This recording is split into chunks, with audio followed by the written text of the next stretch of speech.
This is the morning of the 5th. Going to be a short clip put up by the damage report. Plays for about 8 minutes. J.D. Vance disaster escalates after wife comments spark MAGA conspiracy.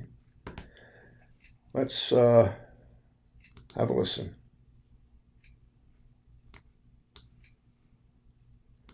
Brad, who is your Halloween garbage person of the week? My Halloween ghoul of the garbage week is J.D. Vance for really hoping that his wife abandons her religion. Here is a headline from People magazine, so you know it's real. You know that it made its way into what your mom's talking about. J.D. Vance admits he wants wife Usha, who was raised Hindu, to, quote, be somehow moved by Christianity. Asked about this kind of stuff at a Turning Point USA event, here is what he had to say. Now, most Sundays, Usha will come with me to church. As I've told her, and I've said publicly, and I'll say now in front of 10,000 of my closest friends, do I hope eventually that she is somehow moved by the same thing that I was moved in by church? Yeah, I honestly do wish that, because I believe in the Christian gospel, and I hope eventually my wife comes to see it the same way. But if she doesn't, then God says everybody has free will, and so that doesn't cause a problem for me.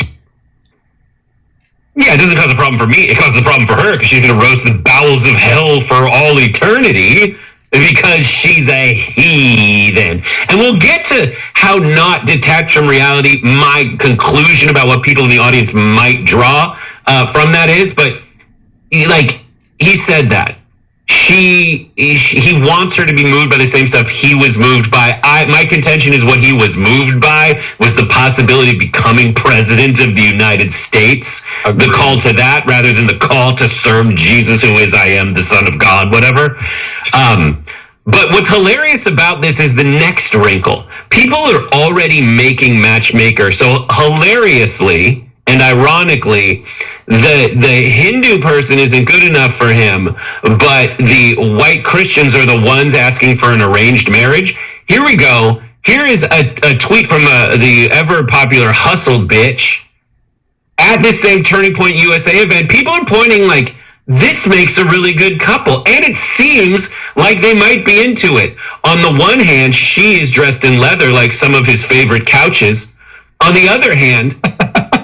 Her other hand is doing the thing that ladies do when they're aroused by a gentleman, which is putting the hands through the hair. Now, it isn't just that people are seizing on. John, we'll get to your stupid, dumb point in a second. But here's how she introduced him at that event. I am tremendously blessed and honored tonight to be able to introduce to you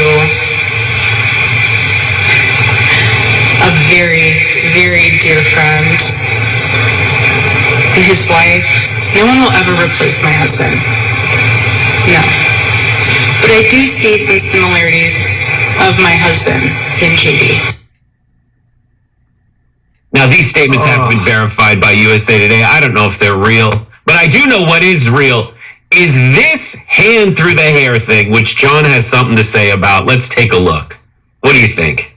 Yeah, so first off, I will grant you that I cannot conceive of a person doing that without it being romantic or familial love. Yeah. I would do that to my wife. I might do that to my daughter. And if I did it to anyone else, my wife and my daughter would not be happy about it. I know that. But I also cannot conceive of anyone being genuinely turned on by J.D. Vance. So again, the logic sort of falls apart at that point. Look, I think that this is a massive political thing. I think he wants to use Turning Point to become president. I think that she's obviously a political animal too, who's looking ahead to what she could potentially get out of this, some sort of administration position or something like that. And so they're doing whatever it is they have to do to imply that Charlie Kirk would love him or he's godly or whatever all this BS posturing is all fundamentally political. I don't care about the religious stuff. I don't care about their personal lives. I care about the damage they do politically, and it looks like they're maneuvering to do a lot more of it. Right. Well, I would argue that the damage they're doing relies on religious hatred of people outside the religion, or at least they need, like so much of politics, but specifically right of center politics in America, is based on whether, like, on hatred for another, someone else, someone outside. And religion is something they seize on crazily. So I'm going to jump to this third video that I have for you.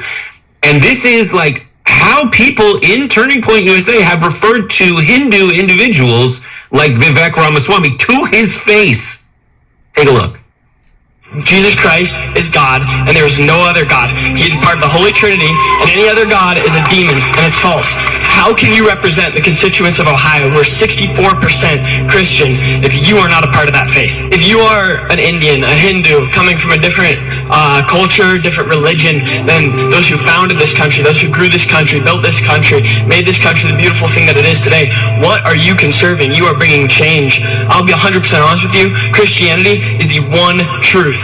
Christian voices should be the main voice of America, and I want to know basically why you seem to be, and I don't mean to be horribly offensive, but why you seem to be masquerading as a Christian. Do you think it's inappropriate for someone who's a Hindu to be, say, a U.S. president? No, I think it's... No, well... All right. I do. We already had a Muslim in the Oval Office for 8 years. And that is like what Turning Point is about. I can't underscore that enough. This is what, like, the thing is, they're trying to raise the profile of Turning Point USA events by airing them on Fox and whatnot. But this is the stuff that I think they're going to have to, like, quiet. They're really good at hiding this part previously from the public sphere. But, like, the whole thing is they want Christian nationalism to prevail. And they want us to be a Christian nation. I just find it utterly insane that they're doing that. And again, like, I don't think that J.D. Vance is, or Donald Trump, obviously, are religious people. Like, J.D. said himself that he and his wife met when they were both quite agnostic. And, you know, as I said before, the call that drove him into the pews every Sunday, I don't think is 1% spiritual or pursuing some kind of, you know, actual religious instinct. It is, he just wants to be president and knows he has to face people like this in Turning Point USA if he wants their vote. Exactly. Yeah, it's all maneuvering. I don't believe for 1 second that he cares about any of that any more than Donald Trump does. And by the way, within 2.5 years, he's going to be saying the exact same sorts of things about Vivek Ramaswamy, or at the very least, he's going to have people on his staff, surrogates, who are going to be saying the same thing about Vivek Ramaswamy. And you're totally right that this has been a big part. Like, Turning Point USA, in part, exists to make little kids like that propagandize to deluded kids as confident as they are there. Because Charlie Kirk, in addition to the other supremacies that he believed in, was 100% a Christian supremacist. And I know that we're supposed to pretend that that's not true after he was tragically killed or whatever, but that's what he was. That's why many of these people followed him. And so J.D. Vance is going to try to ride that into the White House. Good day. Or maybe Erica Kirk. I don't want to speculate about that. And I also, more importantly, don't care. But I hope for everyone's sake that J.D. Vance never has sex again. I will say that. How about that? For Usha's sake, or for whoever else. I hope that he never once again has sex. Yeah, well, that's what he's trying to do, and Erica sees herself as First Lady. I mean, it's just crazy.